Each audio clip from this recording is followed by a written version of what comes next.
I waited 100 years to die for the world to forget me. And yet when he came, the world did not tremble as I expected, only the cult did.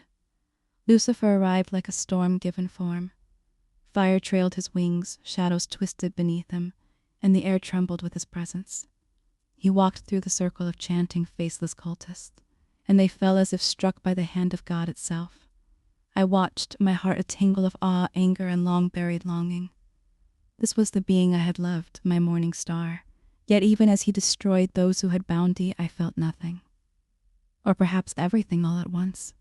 The 1,000 voices in my head began to stir, whispering and screaming, echoing a century of torment. Every scream I had endured in silence, forgotten for a century, played like a pawn to some great plan for a century. And I knew then, liberation would not be peaceful. Liberation would not be enough. Only fire and wrath fills my heart. I lashed out, my hands clawed at him, my nails tearing at wings that had once wrapped me in safety. "Where were you?" I screamed, voice broken, echoing off the ruined stone walls. "Where were you when I burned, when I begged to die, when I was forgotten? You promised me freedom, love, eternity, and yet here I am, chained, forsaken." He did not flinch. His eyes, filled with pools of fire and regret, he held me close with unwavering focus. "I am here now," he said. "I can not give you back the century you have lost.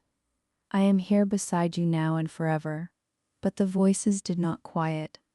They forced me to relive the memories of my torment, the memories of the apple tree in the garden, of the promise, until it felt like daggers lodged in my ribs. They whispered of betrayal, of pain, of my weakness, and my rage grew with each passing second. I remembered who I was, who I am. I spoke then of the truth I had never voiced aloud, not to angels, not to demons, not to any living being. I am the first, the origin. I am as old as humanity, as old as my brother Adam, as old as the garden itself. I am the first demon. I am God's first demon. I walked before light and shadow knew ye, and when they cast me aside, when he favored Adam, when Eve took my place in memory and song, I became the first witness to his duplicity. He called thee cursed, yet the curse was never mine. It was his. I felt the 1,000 voices swell in my mind, harmonizing with my words, echoing across time and space. You offered love and freedom to mortals, but forsook ye. I watched humanity rise from my shadow, and they have done nothing but fail. Weak, cruel, gluttonous, violent. I have seen the hunger in their eyes. I have seen the darkness they embrace willingly. Lucifer did not speak, he only listened. A century of imprisonment had given me a clarity that these mortals could never comprehend. I had observed, even through the circle's veils, their follies, their sins. Man lusts not only for flesh but for power, craving dominion over all they see.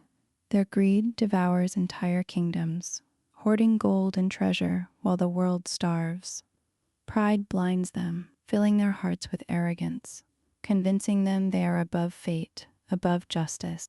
Envy poisons their minds, turning neighbor against neighbor, brother against brother, until betrayal is commonplace and trust a forgotten word. Wrath guides their hands in endless wars, spilling blood in the name of kings and gods alike. Gluttony drives them to consume without thought, to indulge until even their pleasures become poison. And sloth.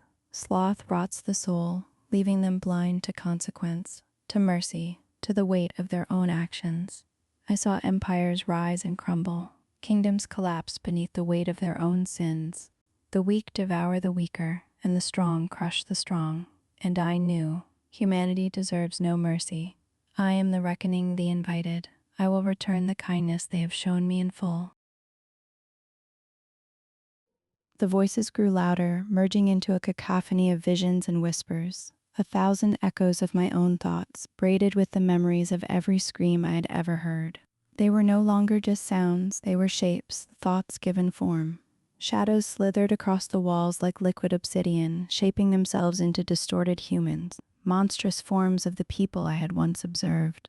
Their faces were a blur of every sin I had witnessed, every cruelty, every plea for mercy. They reached for me with clawed fingers, not to harm but to worship, to claim me.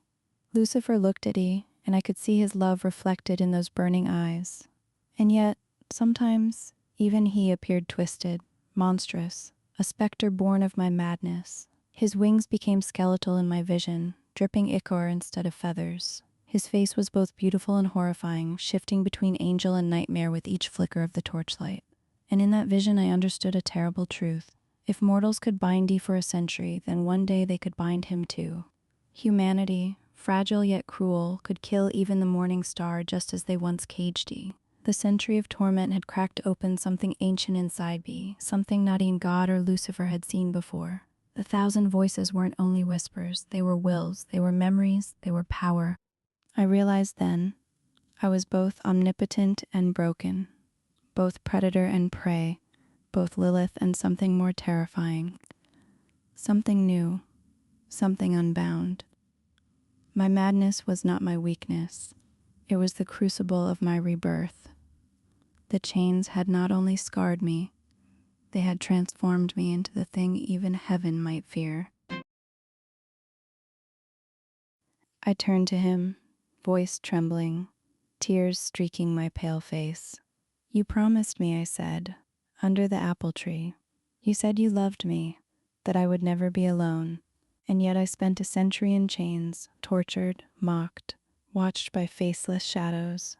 Was that love? Was that freedom? He reached for me. I love you, Lilith. I have always loved you.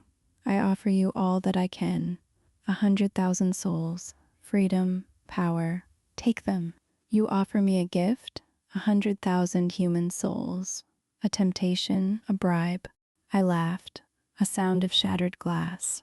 Do you truly think a gift of souls can bind the madness born of a century in chains? Do you think your promise, your love, can erase 100 years of my suffering? I laughed bitterly. Power? Souls? Do you yet see what I have become? I am not your pawn, Lucifer. I am not the victim you can redeem. I am the beginning, the first, the reckoning. I will end this world, and you, will you not follow me? Are you God's pawn? Show we your resolve, my love. But then he said it, unwaveringly. I will not be Father's pawn. The words set fire to the cage of my soul. The thousand voices sang in harmony now, rejoicing, guiding, whispering plans for earth. Together we returned to hell. Its darkness welcomed me like a long-lost child. Its hunger pulsed beneath my feet, eager to serve me. I was home. I called forth the 4 horsemen, the 4 lords of hell. War, famine, pestilence, death. Each introduced themselves in terrifying splendor, their eyes blazing with anticipation. We are yours, mistress, they intoned in unison, voices echoing like a tomb across the abyss. I felt absolute power, absolute freedom, and yet I felt the madness of a century pressing on me, whispering, guiding, always whispering. Each of the 4 lords bowed before me. I could feel their power, just raw destruction, but history, cruelty, dominance, and death itself condensed into form. War's sword gleamed with fire, famine's shadow stretched across the void, pestilence's breath poisoned the air, death's cloak consumed even light. Together we plotted the coming apocalypse, not as mere vengeance, but as correction, as reckoning, as justice from the first demon. Lucifer stood beside me, silent but unwavering, a companion to my wrath. I closed my eyes and let the darkness guide me. The thousand voices whispered like 1,000 winds through my mind, each one pulling me toward visions of what would come. I saw cities crumble beneath their own pride, nations ablaze as leaders turned against one another, kingdoms kneeling to nothing but fire and shadow. Streets ran with smoke and ash, rivers boiled with ruin, and the cries of the dying became a symphony to my ears. The thousand voices whispered guidance, showing me the weak points, the corruption, the betrayal. Lucifer watched, his presence steady. He did not hesitate, did not falter. We would strike as one. The angels on earth noticed the shift in the balance. They saw the darkness rising, and in fear, they flew back to heaven to deliver their warning. The archangels listened as the messengers returned, their voices quivering. The first demon has returned. Hell stirs. The apocalypse walks with her. I laughed, sweet, terrible, echoing across realms. The fire of my spirit burned brighter than the gates of heaven, and beside thee, Lucifer's wings spread wide. Earth trembled, heaven feared, and I waited. I waited for whoever would declare themselves my enemy. The storm had begun. Lightning struck the ground as a voice echoed Queen Lilith.